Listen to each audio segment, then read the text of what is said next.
আসসালামু আলাইকুম ওয়া রাহমাতুল্লাহি ওয়া বারাকাতুহু। প্রজন্ম পাঠশালার পক্ষ থেকে তোমাদের সকলকে সুস্বাগতম। তোমরা যারা ক্যাডেট কলেজ ভর্তি পরীক্ষায় অংশগ্রহণ করতে ইচ্ছুক, পাশাপাশি তোমরা যারা ষষ্ঠ শ্রেণীর ছাত্র, তাদের জন্য আমাদের আজকের এই আয়োজন। আজকে আমরা তৃতীয় অধ্যায় মৌলিক উৎপাদকের গল্প, এই অধ্যায়ের দ্বিতীয় পর্ব নিয়ে আলোচনা করব। প্রথম পর্বে আমরা আলোচনা করেছি, আজকে দ্বিতীয় পর্বে বিভাজ্যতার যতগুলো সূত্র আছে তোমাদের পাঠ্য বইয়ে, এই সূত্রগুলা আমরা একদম প্রমাণ সহ আজকে আলোচনা করব ইনশাল্লাহ। তো আজকে আমাদের যে আলোচনা সেটি হচ্ছে অধ্যায় মৌলিক উৎপাদকের গল্প, বিভাজ্যতার সূত্র, পর্ব 2। বিভাজ্যতার সূত্র নিয়ে আমাদের 1 থেকে 11 পর্যন্ত যতগুলো সূত্র আছে সবগুলা নিয়ে আলোচনা করবো ইনশাল্লাহ। তো প্রথমে আমরা দেখি 1 দ্বারা। 1 হচ্ছে আসলে পৃথিবীর সকল পূর্ণ সংখ্যা, যে কোনো পূর্ণ সংখ্যায় সেটা 1 দ্বারা বিভাজ্য। 1 দ্বারা সকল সংখ্যাকেই ভাগ করা যায়, এই ক্ষেত্রে আর কোনো বাধা নাই, 1 দ্বারা সকল সংখ্যাই বিভাজ্য। এখন দেখি আমরা 2 দ্বারা বিভাজ্য। আমাদের অনেক যদি বড় একটা সংখ্যা দেওয়া থাকে, আমরা হুট করে বলে দিতে পারবো একদম খুবই দ্রুততার সাথে যে হ্যাঁ, এই সংখ্যাটি 2 দ্বারা নিঃশেষে বিভাজ্য হবে। শুধু বিভাজ্য না, নিঃশেষে বিভাজ্য হবে, মানে কোনো ভাগশেষ থাকবে না। তাহলে সেক্ষেত্রে আমরা কি করব? যখন দেখব যে কোনো একটা সংখ্যার একক স্থানীয় অঙ্ক, একক স্থানীয় অঙ্ক মানে সংখ্যার ডান দিক থেকে প্রথম অঙ্কটা, একক স্থানীয় অঙ্ক আমরা সকলেই চিনি। একক স্থানীয় অঙ্ক যদি 0 থাকে অথবা জোড় সংখ্যা থাকে, এই 2টা অঙ্ক থাকে, হয় 0 অথবা জোড় সংখ্যা থাকে, তাহলে আমরা চোখ বন্ধ করে বলে দিব ওই সংখ্যাটি 2 দ্বারা বিভাজ্য, নিঃশেষে বিভাজ্য। আমরা দেখে নিই যে কি বলছে, যে কোন সংখ্যার একক স্থানীয় অঙ্ক এই যে 0 অথবা যদি জোড় সংখ্যা হয়, তাহলে আমরা সেই সংখ্যাটি অবশ্যই 2 দ্বারা নিঃশেষে বিভাজ্য বলে দিব। এসো পরীক্ষা করি। আমরা একটু এখানে 3টা সংখ্যা দেওয়া আছে, এই সংখ্যাগুলো আমরা দ্রুত বলতে পারি কিনা একটু পরীক্ষা করে দেখি। যেমন এইটার একক স্থানীয় অঙ্ক কত আছে? 0, তাহলে এটা 2 দ্বারা বিভাজ্য। একক স্থানীয় অঙ্ক যেহেতু এখানে 0 আছে, তাহলে আমরা চোখ বন্ধ করে বলে দেবো এটা 2 দ্বারা বিভাজ্য। এইটা একক স্থানীয় কত আছে? একক স্থানীয় অঙ্ক 0ও নাই, আবার জোড় সংখ্যাও নাই, তাহলে আমরা বলবো কি এটা 2 দ্বারা বিভাজ্য নয়। তৃতীয় সংখ্যাটি কি? একক স্থানীয় অঙ্ক কত আছে? একক স্থানীয় অঙ্ক 6। এই 6 তো জোড় সংখ্যা, 6 অবশ্যই জোড় সংখ্যা, তাহলে আমরা অবশ্যই বলে দিতে পারি এই সংখ্যাটি 2 দ্বারা বিভাজ্য। শুধু আমরা এককের দিকে তাকাবো। একক সংখ্যা যদি, একক স্থানীয় অঙ্কটি যদি 0 হয় অথবা জোড় সংখ্যা হয়, তাহলে আমরা বলে দিব সংখ্যাটি অবশ্যই 2 দ্বারা নিঃশেষে বিভাজ্য। আচ্ছা, এবার আসি 3 দ্বারা। 3 দ্বারা হচ্ছে একটা সংখ্যার মধ্যে অনেকগুলো অঙ্ক থাকে, এই সব অঙ্কগুলো যদি আমরা যোগ করি, যোগ করার পরে যে যোগফলটা হবে, ওই যোগফলটা যদি 3 দ্বারা নিঃশেষে বিভাজ্য হয়, তাহলে পুরো সংখ্যাটাই 3 দ্বারা নিঃশেষে বিভাজ্য হবে। আমরা একটু খেয়াল করে দেখি সংজ্ঞায় কি লিখেছে। কোন সংখ্যার অঙ্কগুলোর সমষ্টি 3 দ্বারা বিভাজ্য হলে সংখ্যাটি 3 দ্বারা বিভাজ্য হবে। এসো আমরা একটু পরীক্ষা করে দেখি যে আসলে 3 দ্বারা বিভাজ্য কিনা এই সংখ্যাগুলো। আচ্ছা, এইখানে যেই অঙ্কগুলো আছে, এই অঙ্কগুলোর যোগফল বের করতে হবে। তাহলে প্রথমটা আমরা একটু পরীক্ষা করি। প্রথমে কত আছে? 1 যোগ কত আছে? 5 যোগ কত আছে? 3 যোগ 4 যোগ 2। আমরা এই প্রথম সংখ্যাটা পরীক্ষা করছি যে এই সংখ্যাটা আসলে 3 দ্বারা নিঃশেষে বিভাজ্য কিনা। তাহলে এই যোগফলটা কত হয় একটু দেখি। 5 আর 6, 6 আর 3 9, 9 আর 2 11, 11 আর 4 15 হয়। তাহলে এই 15 যে হচ্ছে, এই 15 সংখ্যাটা কি 3 দ্বারা বিভাজ্য? 15 সংখ্যাটা 3 দ্বারা তো বিভাজ্য, তাহলে এই সংখ্যাটি অবশ্যই 3 দ্বারা নিঃশেষে বিভাজ্য। তাহলে আমরা এই অঙ্কগুলোর যোগফল বের করে ফেলবো। এবার আসো এই দ্বিতীয় সংখ্যাটা আমরা করে দেখি। দ্বিতীয় সংখ্যাটা কত আছে? এখানে 2 যোগ 3 যোগ 4 যোগ 7 যোগ 2। এইটা আমরা একটু যোগ করে দেখি। 3 আর 2 5, 5 আর 4 9, 9 আর 7 আর 2 9, 9 আর 9 18 হয়। তাহলে এখন প্রশ্ন হচ্ছে এই 18 সংখ্যাটা কি তিন দ্বারা নিঃশেষে বিভাজ্য, 18 সংখ্যাটা তো তিন দ্বারা নিঃশেষে বিভাজ্য, তাহলে অবশ্যই এই সংখ্যাটাও তিন দ্বারা নিঃশেষে বিভাজ্য হবে। এবার আসো দেখি আমরা তৃতীয় সংখ্যাটা দেখি যে তৃতীয় সংখ্যাটা তিন দ্বারা বিভাজ্য কিনা। এটা যদি আমরা যোগ করি কত হবে? 2। আমরা তৃতীয় সংখ্যাটা পরীক্ষা করে দেখি। 2 যোগ কত? 4 যোগ 3 যোগ 2 যোগ 6 কত হচ্ছে যোগফল দেখি একটু। 4 আর 2 6, 6 আর 6 12, আর 3 আর 2 5, 12 আর 5 17 হয়। এই 17 কি তিন দ্বারা নিঃশেষে বিভাজ্য? 17 তো তিন দ্বারা নিঃশেষে বিভাজ্য না, তাহলে এই সংখ্যাটি অবশ্যই তিন দ্বারা নিঃশেষে বিভাজ্য হবে না। তাহলে আমরা দ্রুততার সাথে করব কি, আমি তো তোমাকে করে করে দেখাচ্ছি, তুমি তো করবা না। 5 আর 6 আর 3 9, 9 আর 2 11, 11 আর 4 15। আচ্ছা 15 সংখ্যাটি তিন দ্বারা বিভাজ্য, তাহলে এই সংখ্যাটি তিন দ্বারা বিভাজ্য। আমি তোমাকে বোঝানোর জন্য করে করে দেখালাম, কিন্তু তুমি মুখে মুখে এটা দ্রুত বের করে করতে পারবা যে এটা তিন দ্বারা নিঃশেষে বিভাজ্য কিনা। আচ্ছা এরপরে আমরা চার দ্বারা বিভাজ্য কিনা দেখব। চার দ্বারা বিভাজ্যতার সূত্র হচ্ছে কোন সংখ্যার একক এবং দশক, এই দুইটা অঙ্ক, একক এবং দশক স্থানীয় অঙ্ক দ্বারা যে সংখ্যাটা গঠিত হবে, ওই সংখ্যাটা যদি চার দ্বারা বিভাজ্য হয় তাহলে সংখ্যাটি চার দ্বারা বিভাজ্য হবে। অথবা যদি একক এবং দশক এই দুইটা জায়গাতেই শূন্য আর শূন্য থাকে, এককের ঘরেও শূন্য, দশকের ঘরেও শূন্য, তাহলে ওই সংখ্যাটা চার দ্বারা বিভাজ্য হবে, নিঃশেষে বিভাজ্য হবে। তাহলে চার দ্বারা বিভাজ্যতার সূত্র হচ্ছে দুইটি। একটা হলো একক এবং দশক স্থানীয় অঙ্ক দ্বারা গঠিত সংখ্যাটি যদি চার দ্বারা বিভাজ্য হয় তাহলে সংখ্যাটি চার দ্বারা বিভাজ্য হবে। আর যদি একক এবং দশক এই দুইটা ঘরেই শূন্য থাকে তাহলে সংখ্যাটি চার দ্বারা বিভাজ্য হবে। দেখি আমরা কোন সংখ্যার একক এবং দশক স্থানীয় অঙ্ক দ্বারা গঠিত সংখ্যাটি চার দ্বারা বিভাজ্য হলে অথবা লেখা আছে কেন, অথবা একক এবং দশক উভয় স্থানীয় অঙ্ক শূন্য হলে সংখ্যাটি চার দ্বারা বিভাজ্য হবে। আমরা এক্সাম্পল দেখি তাহলে আরো ক্লিয়ার হয়ে যাব। এসো পরীক্ষা করি। এইখানে বলিত যে এই যে একক এবং দশক স্থানীয় অঙ্ক দ্বারা গঠিত সংখ্যাটি কত, এইটা একক এবং দশক, সংখ্যাটি গঠিত সংখ্যাটি হচ্ছে 24। এই 24 সংখ্যাটি কি চার দ্বারা বিভাজ্য? 4 6 24, হ্যাঁ বিভাজ্য। তাহলে এই পুরো সংখ্যাটাই চার দ্বারা বিভাজ্য হবে। একক এবং দশক যদি চার দ্বারা বিভাজ্য হয় তাহলে সংখ্যাটি চার দ্বারা বিভাজ্য হবে। এখানে এবার দেখি একক এবং দশক কত আছে? 11। 11 সংখ্যা তো চার দ্বারা বিভাজ্য না। আমরা চারের ঘরের নামতা পড়লে 4 একে 4, 4 দুগুণে 8, 3 4 12। 11 সংখ্যাটি চার দ্বারা বিভাজ্য না, তাহলে এই সংখ্যাটি অবশ্যই চার দ্বারা বিভাজ্য হবে না। এবার দেখি এই সংখ্যাটিতে কি আছে। এই যে একক এবং দশক উভয় স্থানেই শূন্য আছে, আমাদের সূত্রের মধ্যেই লেখা আছে একক এবং দশক উভয় স্থানীয় অঙ্ক শূন্য হলে, তার মানে এখানে যেহেতু একক এবং দশক দুই জায়গাতেই শূন্য আছে তাহলে অবশ্যই এই সংখ্যাটি চার দ্বারা নিঃশেষে বিভাজ্য হবে। তাহলে আমরা কি বুঝলাম চার দ্বারা বিভাজ্যতা? যে কোন সংখ্যার একক এবং দশক নিয়ে আমরা পরীক্ষা করব। একক এবং দশক স্থানীয় যে দুটো অঙ্ক হবে ওইটা যদি চার দ্বারা বিভাজ্য হয় তাহলে চার দ্বারা বিভাজ্য পুরো সংখ্যাটা, আর যদি একক এবং দশক দুইটাই জায়গাতেই শূন্য থাকে তবেই ওই সংখ্যাটি চার দ্বারা নিঃশেষে বিভাজ্য হবে। আচ্ছা আশা করি বুঝতে পেরেছো। আচ্ছা এবার আসো পাঁচ দ্বারা। পাঁচ দ্বারা হচ্ছে কোন সংখ্যার একক স্থানীয় অঙ্কটার দিকে তাকাবো।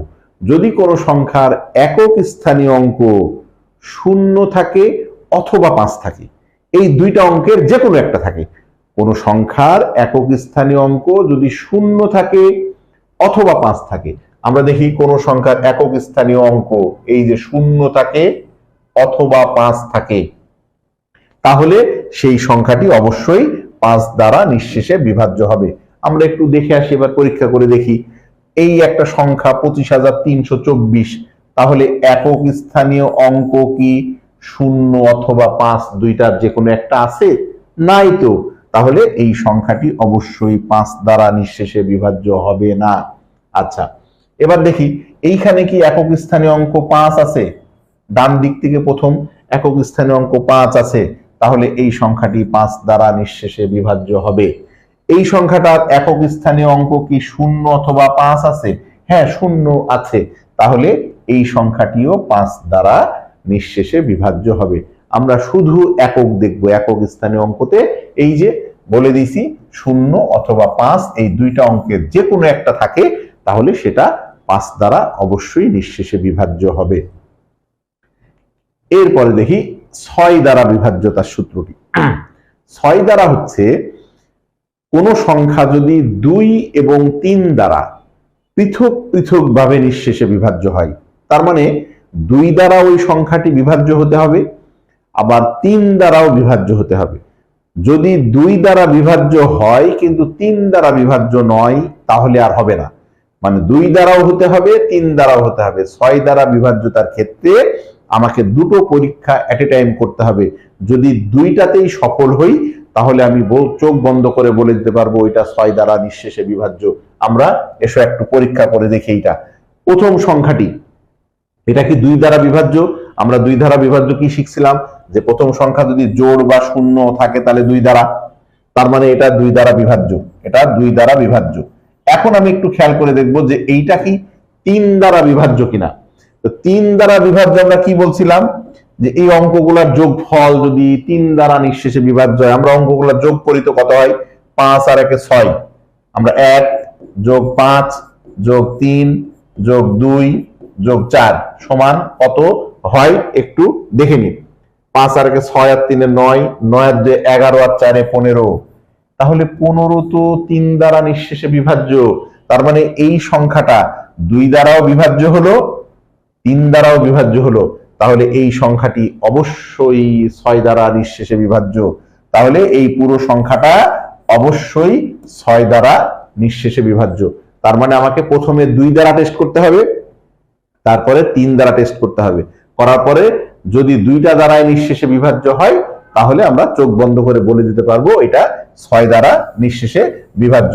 আচ্ছা, আমরা এবার দ্বিতীয় সংখ্যাটি দেখি। দ্বিতীয় সংখ্যাটির 2 দ্বারা আগে টেস্ট করি। একক স্থানীয় অঙ্ক তো 5, একক স্থানীয় অঙ্ক জোড়ও না শূন্যও না, তাহলে তো 2 দ্বারা বিভাজ্য না।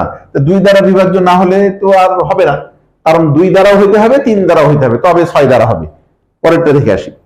আচ্ছা, এইটা একক স্থানীয় অঙ্ক 0, তার মানে এটা 2 দ্বারা নিঃশেষে বিভাজ্য। এবার দেখো এটা 3 দ্বারা নিঃশেষে বিভাজ্য কিনা। 3 দ্বারা বিভাজ্য, এটা যোগ করি, 4 আর 2 6 আর 3 9, 9 সংখ্যাটি তো 3 দ্বারা নিঃশেষে বিভাজ্য। তাহলে এই পুরো সংখ্যাটা যেহেতু 2 দ্বারাও নিঃশেষে বিভাজ্য, এটা 3 দ্বারাও নিঃশেষে বিভাজ্য, তাহলে অবশ্যই এই সংখ্যাটি 6 দ্বারা নিঃশেষে বিভাজ্য।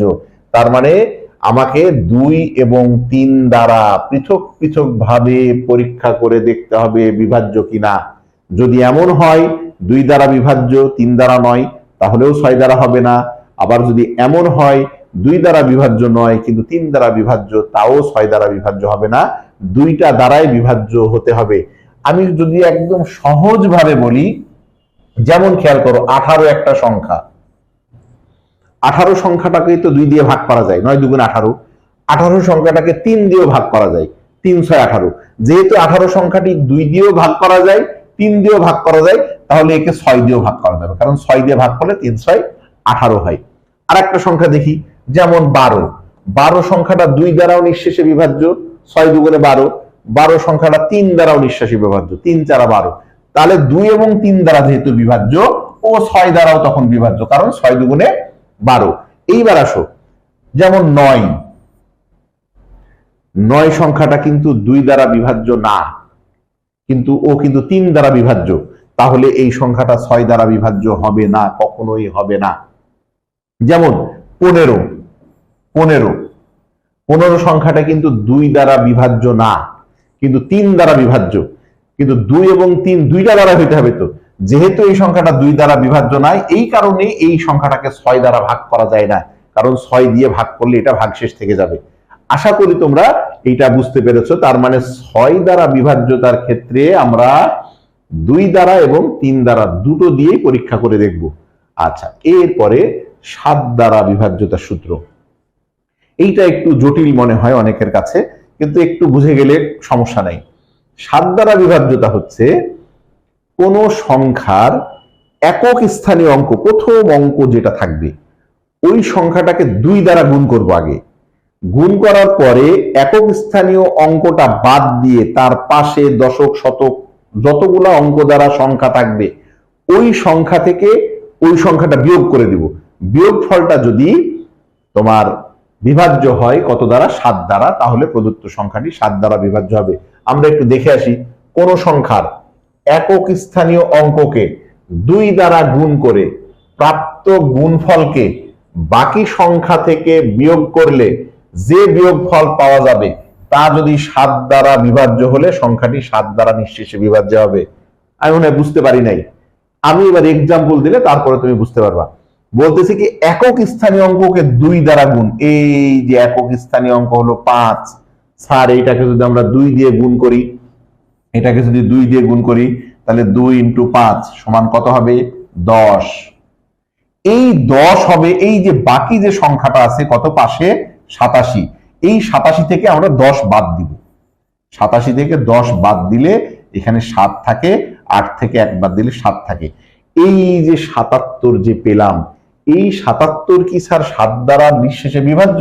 অবশ্যই 7 দ্বারা নিঃশেষে বিভাজ্য, কারণ 7, 11, 77 হয়। তাহলে এই পুরো সংখ্যাটাই 7 দ্বারা বিভাজ্য। মানে একক স্থানীয় অঙ্ককে 2 দ্বারা গুণ করে বাকি সংখ্যা থেকে যে গুণফলটা হবে বাকি সংখ্যা থেকে সেটা আমরা বিয়োগ করে দিব। বিয়োগ করে দিলে যে বিয়োগফল হবে সেই বিয়োগফল যদি 7 দ্বারা বিভাজ্য হয় তাহলে প্রদত্ত সংখ্যাটি 7 দ্বারা নিঃশেষে বিভাজ্য হবে। এবার আসো আমরা দ্বিতীয় সংখ্যাটা একটু টেস্ট করে দেখি, একটু পরীক্ষা করে দেখি যে হয় কিনা। আচ্ছা, এইটাকে যদি আমরা এখন 2 দ্বারা গুণ করি কত হবে স্যার? 2 দ্বারা গুণ করলে 2 × 2 সমান কত হবে?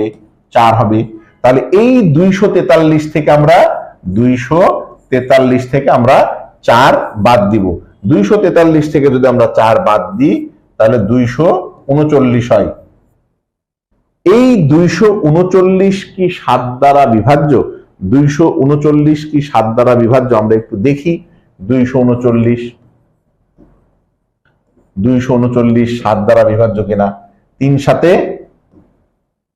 21, 22, 23, 2 থাকে 29 থাকে। তাহলে কত হচ্ছে? 7 × 7, 7 × 2 = 14, 3 × 7 = 21, 4 × 7 = 28। এই হচ্ছে 4 × 7 = 28। তাহলে 29 থেকে 28 বাদ দিলে 1 থাকে। এই যে আমাদের ভাগশেষটা থেকে যাচ্ছে, তার মানে এই সংখ্যাটা আমাদের অবশ্যই 7 দ্বারা নিঃশেষে বিভাজ্য নয়। আচ্ছা, এখন এই সংখ্যাটা দেখি। তৃতীয় সংখ্যাটা আমরা আরেকবার একটু পরীক্ষা করে দেখি। আমরা যত পরীক্ষা করব এটা তত বুঝতে সুবিধা হবে। যেমন আমরা 8 কে কত দিয়ে গুণ করব স্যার? 8 × 2, তার মানে 8 × 2 = 16। এই 16 কে এখন এই 836 থেকে বাদ দাও। 63 থেকে আমরা 16 বাদ দিব। 16 বাদ দিলে কত হয়? 863 থেকে 13 থেকে 6 বাদ দিলে 7, এখানে হচ্ছে 2, 6 থেকে 2 বাদ দিলে হবে তোমার 4, আর এখানে হচ্ছে 8, মানে 847। এই 847টা কি আমাদের 7 দ্বারা বিভাজ্য? 847, এটা যদি আমরা 7 দ্বারা বিভাজ্য করি তাহলে 7 × 1 = 7, 1 থাকে 4 নামে, 7 × 2 = 14, আবার এখানে 7 নামে, তাহলে 7 × 1 = 7, তার মানে 121। তার মানে ভাগ করা যাচ্ছে, তার মানে এই সংখ্যাটি অবশ্যই আমাদের 7 দ্বারা নিঃশেষে বিভাজ্য। তার মানে আমরা কি শিখলাম? যে কোন সংখ্যার একক স্থানীয় অঙ্ককে 2 দ্বারা গুণ করে যে গুণফলটা পাবো সেই গুণফলটা যদি আগেকার যে অঙ্কগুলা দ্বারা গঠিত সংখ্যাটি থাকবে ওই সংখ্যা থেকে যদি ওই গুণফলটা বিয়োগ করি, ওই বিয়োগফল যদি 7 দ্বারা নিঃশেষে বিভাজ্য হয় তবে সংখ্যাটি অবশ্যই 7 দ্বারা নিঃশেষে বিভাজ্য হবে। আচ্ছা, পরবর্তীতে দেখি 8 দ্বারা বিভাজ্য। 8 দ্বারা বিভাজ্যতা হচ্ছে কোন সংখ্যার একক, দশক এবং শতক এই 3টা স্থানেই শূন্য থাকে। একক, দশক এবং শতক এই 3টা স্থানেই শূন্য থাকে, অথবা কোন সংখ্যার একক, দশক এবং শতক এই 3টা অঙ্ক দ্বারা গঠিত যে সংখ্যাটি হবে সেই সংখ্যাটি যদি 8 দ্বারা নিঃশেষে বিভাজ্য হয়। আমরা একটু দেখি, কোন সংখ্যার একক, দশক, শতক স্থানীয় অঙ্ক শূন্য হলে মাঝখানে একটা অথবা দেওয়া আছে। একক, দশক এবং শতক স্থানীয় এই 3টি অঙ্ক দ্বারা গঠিত সংখ্যাটি 8 দ্বারা যদি নিঃশেষে বিভাজ্য হয় তাহলে সংখ্যাটি 8 দ্বারা নিঃশেষে বিভাজ্য হবে। এসো আমরা একটু পরীক্ষা করে দেখি যে কি অবস্থা। যেমন এইখানে একক, দশক, শতক তিনটা স্থানে শূন্য আছে, তাহলে আমরা চোখ বন্ধ করে বলে দিব এই সংখ্যাটি 8 দ্বারা নিঃশেষে বিভাজ্য। এইখানে একটু দেখো, একক, দশক, শতকে কত আছে? 824 আছে। 824 কি 8 দ্বারা বিভাজ্য? অবশ্যই। 8 কে 8, তারপরে 0, 3 8 24, এটা ভাগ করলে 103 হয় মনে হয়। তাহলে এই সংখ্যাটি অবশ্যই 8 দ্বারা নিঃশেষে বিভাজ্য হবে। এরপরে কত আছে? 24,312। আমাদের হিসাব কোনটা নিয়ে? এই শেষের তিনটা নিয়ে। এই একক, দশক এবং শতক স্থানীয় অঙ্ক দ্বারা গঠিত সংখ্যাটিকে 8 দ্বারা বিভাজ্য। 312 আমরা দেখি। 312 এটাকে কি 8 দ্বারা যদি বিভাজ্য হয়? 3 8 24, 4 8 32, তাহলে 3 8 24, 11 থেকে 4 বাদ দিলে 6, এখানে থাকে কত? 62।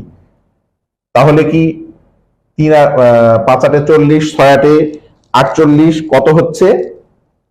312। ভুল হলো মনে হয় এখানে, সরি। এখানে 11 থেকে 4 বাদ দিলে 7 থাকে, আর 72, তাহলে 8 9 72। তার মানে এটা নিঃশেষে বিভাজ্য, যেহেতু একক, দশক এবং শতক স্থানীয় অঙ্ক দ্বারা গঠিত সংখ্যাটি আমার 8 দ্বারা নিঃশেষে বিভাজ্য, তাহলে এই পুরো সংখ্যাটাই আমার 8 দ্বারা নিঃশেষে বিভাজ্য হবে। আচ্ছা, এবার দেখি 9 দ্বারা। 9 দ্বারা আর 3 দ্বারা অলমোস্ট একই রকম। আমরা 3 দ্বারা শিখলাম কি? কোন সংখ্যার অঙ্কগুলোর সমষ্টি যদি 3 দ্বারা বিভাজ্য ছিল তখন সেটা 3 দ্বারা বিভাজ্য। আর এখানে হচ্ছে কোন সংখ্যার অঙ্কগুলোর সমষ্টি যদি 9 দ্বারা নিঃশেষে বিভাজ্য হয় তাহলে সেটা 9 দ্বারা নিঃশেষে বিভাজ্য হবে। যেমন কোন সংখ্যার অঙ্কগুলোর সমষ্টি 9 দ্বারা বিভাজ্য হলে সংখ্যাটি 9 দ্বারা নিঃশেষে বিভাজ্য হবে। এখন আমরা দেখি যে 9 দ্বারা নিঃশেষে বিভাজ্য তো কয়টা সংখ্যা হচ্ছে। আচ্ছা, এখানে এবার দেখি এইটা কত কত আছে। 1 আর 1 2, 2 আর 2 4, 4 আর 5 9, 9 আর 9 18। এই পুরো অঙ্কগুলো যদি আমরা যোগ করি তাহলে 18 হয়। এই মাঝখানে যদি সব যোগ চিহ্ন দেই, তাহলে 1 আর 1 2, 2 আর 2 4, 4 আর 5 9, 9 আর 9 18। এখন এই 18 সংখ্যাটা তো 9 দ্বারা নিঃশেষে বিভাজ্য, কারণ 9 দুগুণে 18। তাহলে এই পুরো সংখ্যাটাই আমাদের 9 দ্বারা নিঃশেষে বিভাজ্য হবে। এইটা দেখি কত? 6 আর 3 9, 9 আর 1 10, 10 আর 4 14, 14 আর 2 16, যোগফল 16 হয়। স্যার 16 সংখ্যাটা তো 9 দ্বারা নিঃশেষে বিভাজ্য নয়, তাহলে এই সংখ্যাটা 9 দ্বারা নিঃশেষে বিভাজ্য হবে না। এইটা এবার দেখি 2 আর 4 কত হয়? যোগ করলে 4 আর 2 6, 6 আর 3 9, আর 5 আর 4 9, তার মানে 9 আর 9 18 হয়। যোগ করলে 18 হয়। 18 সংখ্যাটা তো 9 দ্বারা নিঃশেষে বিভাজ্য, সুতরাং এই পুরো সংখ্যাটাই 9 দ্বারা নিঃশেষে বিভাজ্য হবে, এই পুরো সংখ্যাটা। তাহলে এখানে আমরা এই সংখ্যাটাও 9 দ্বারা নিঃশেষে বিভাজ্য পেলাম, কারণ যোগফল নিঃশেষে বিভাজ্য হয়েছিল। আর এইটার যোগফল 16, এইটা 9 দ্বারা নিঃশেষে বিভাজ্য নয়, এই কারণে এই সংখ্যাটি 9 দ্বারা নিঃশেষে বিভাজ্য নয়। এরপরে দেখি 10 দ্বারা। 10 দ্বারা হচ্ছে কোন সংখ্যার একক স্থানীয় অঙ্ক যদি শূন্য হয়। সিম্পল, একক স্থানীয় অঙ্ক যদি শূন্য হয়, শুধু একক স্থানীয় অঙ্ক যদি শূন্য হয়, আমরা খেয়াল করে দেখি এখানে একক স্থানীয় অঙ্ক শূন্য, একক স্থানীয় অঙ্ক শূন্য, তার মানে এই সংখ্যাটা 9 দ্বারা 10 দ্বারা নিঃশেষে বিভাজ্য। এখানে একক স্থানীয় অঙ্ক শূন্য না, তাহলে এটা 10 দ্বারা নিঃশেষে বিভাজ্য না। এই সংখ্যাটা একক স্থানীয় অঙ্ক শূন্য, তাহলে এই সংখ্যাটা অবশ্যই 10 দ্বারা নিঃশেষে বিভাজ্য। শুধু একক স্থানীয় অঙ্কটা দেখতে হবে, তার মানে একক স্থানীয় অঙ্ক যদি শূন্য হয় তাহলে সেই সংখ্যাটি 10 দ্বারা নিঃশেষে বিভাজ্য হবে। এরপরে দেখি 11 দ্বারা। 11 দ্বারা নিঃশেষে বিভাজ্যতার ক্ষেত্রে হচ্ছে আমাদের ডান দিক থেকে বিজোড় অঙ্কের বিজোড় ঘরে যে অঙ্কগুলা বসে থাকবে। বিজোড় মানে আমরা একটু দেখি, কোন সংখ্যার ডান দিক থেকে এই যে বিজোড়, বিজোড় অবস্থানের অঙ্কগুলোর যোগফল, বিজোড় অবস্থানের অঙ্কগুলোর যোগফল থেকে যদি জোড় অবস্থানের অঙ্কগুলোর যোগফল আমরা বিয়োগ করে দিই, তাহলে ওই বিয়োগফলটা যদি 11 দ্বারা নিঃশেষে বিভাজ্য হয় অথবা ওই বিয়োগফলটা যদি শূন্য হয় তাহলে ওই সংখ্যাটি অবশ্যই 11 দ্বারা নিঃশেষে বিভাজ্য হবে। আমরা আগে একটু পরীক্ষা করি, তাহলে তুমি ক্লিয়ার হয়ে যাবা। কিভাবে একটু খেয়াল করি। এই সংখ্যাটির বিজোড় অবস্থানের অঙ্ক কত কত আছে? বিজোড় মানে 1 নাম্বার ঘরে, 3 নাম্বার ঘরে আর 5 নাম্বার ঘরে, এগুলো হচ্ছে বিজোড় অবস্থানের অঙ্ক। তাহলে এই বিজোড় অবস্থানের অঙ্কগুলোকে যদি আমি যোগ করি তাহলে কত হবে? 4 আর 2 6, 6 এর সাথে 7 6 13 হলো 13। আর জোড় অবস্থানের সংখ্যা কত কত? জোড় অবস্থানের হচ্ছে 8 আর জোড় অবস্থানের হচ্ছে 5। এই দুইটা যোগ করলে কত হবে? 8 5 13 হলো। এই হলুদ গুলা হচ্ছে বিজোড় অবস্থান, 7 আর 2 9, 9 আর 4 13। আর জোড় অবস্থানে এই যে আয়তকার যেটা, এটা হলো জোড় অবস্থানের। এই জোড় অবস্থানের কত? 8 আর 5 13 হলো। এখন খেয়াল করে দেখো তো, এই 13 থেকে এই 13 বাদ দাও, 13 থেকে 13 বাদ দিলে 0 হয়। বলতেছে যে এই জোড় অবস্থানের সংখ্যা থেকে, এই বিজোড় অবস্থানের সংখ্যা থেকে জোড় অবস্থানের সংখ্যার যোগফল যদি বিয়োগ করলে 0 হয় তাহলে সেইটা 11 দ্বারা নিঃশেষে বিভাজ্য হবে। এবং এইখানে যে সংখ্যাটা হবে বিয়োগফলটা, সেটাও যদি 11 দ্বারা নিঃশেষে বিভাজ্য হয় তাহলে সেই সংখ্যাটাও 11 দ্বারা নিঃশেষে বিভাজ্য হবে। আমরা আরেকটি পরীক্ষা করে দেখি, তাহলে তুমি আরো একটু ক্লিয়ার হয়ে যাবা। এইখানে আমরা দেখি বিজোড় অবস্থানের অঙ্কগুলো কত আছে। যেমন এখানে বিজোড় অবস্থানের অঙ্ক আছে 4, 1 নাম্বার, এটা হলো 3 নাম্বার, 1 2 3 4, এটা 5 নাম্বার। এই যে 3টা অঙ্ক পাইলাম ডান দিক থেকে বিজোড় অবস্থানের, এখন এই 3টা অঙ্কের যোগফল স্যার কত হবে? আমরা খেয়াল করি 3টা অঙ্কের যোগফল কত হবে? 4 আর 1 5, 5 আর 6 11, আমরা 11 পেলাম 3টা অবস্থানের যোগফল। এবার আসো তো জোড় অবস্থানের অঙ্কের যোগফল কত হবে? এইখানে পাইছি 3, এখানে পাইছি 2, তাহলে 3 আর 2 যোগ করলে কত হবে? 5 হবে। এখন 11 থেকে তুমি 5 বিয়োগ করতে, যেখানে বলছে যোগফল বিয়োগ করলে যে বিয়োগফল পাওয়া যায় তা 11 দ্বারা বিভাজ্য হলে, তাহলে 11 থেকে 5 যদি আমরা বিয়োগ করি, 11 বিয়োগ 5 সমান সমান 6 হচ্ছে। স্যার 6 তো 11 দ্বারা নিঃশেষে বিভাজ্য নয়, তাহলে এই সংখ্যাটি অবশ্যই 11 দ্বারা নিঃশেষে বিভাজ্য হবে না। আর একটা পরীক্ষা করে দেখি। এইখানে এবার একটু খেয়াল করে দেখি যে এদের জোড় অবস্থান এবং বিজোড় অবস্থানের অঙ্কগুলা কত কত। আমরা ডান দিক থেকে বিজোড় অবস্থানের অঙ্কগুলা একটু দেখে আসি।